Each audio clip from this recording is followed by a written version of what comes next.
ఈ రోజున మన ఇంట్లో మనం ఎంత సంపాదిస్తున్నా, ఎంత కూడగట్టుకుంటున్నా, ఎంత ప్రయాసపడుతున్నా, ప్రయాసపడినది బూడిదలో పోసిన పన్నీరుగా మార్చబడకూడదు. ప్రయాసపడినది ఏదో వ్యసనాల పాలో, వడ్డీల పాలో, అనారోగ్యాల పాలో కాకూడదు. మీరు మీ బిడ్డలు మీరు కష్టపడినది తిని తృప్తి పొందగా ఇంకా మిగిలే స్థితిని దేవుడు దయచేయునుగాక. పంచి పెట్టడం, ఆ రోజున వారు పంచి పెట్టారు, సమృద్ధిని చూశారు. ఆది అపొస్తలుల కాలంలో ఇక్కడ ఉన్నటువంటి సేవకుల దగ్గరికి, వారి పాదాల దగ్గరికి, వారి స్థిర ఆస్తులను అమ్మి అపొస్తలుల పాదాల దగ్గర పెట్టిన ప్రతి దానిని వాళ్ళు ఏదో సంబరాలు చేసుకుంటూ, వాళ్ళు ఏదో అవసరాలు తీర్చుకుంటూ లేదు.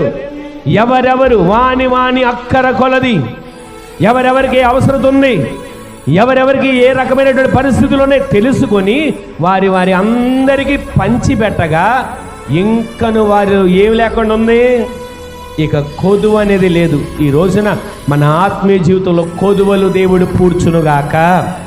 ఏ కొదువ లేకుండా దేవుడు సమృద్ధిని దయచేయునుగాక.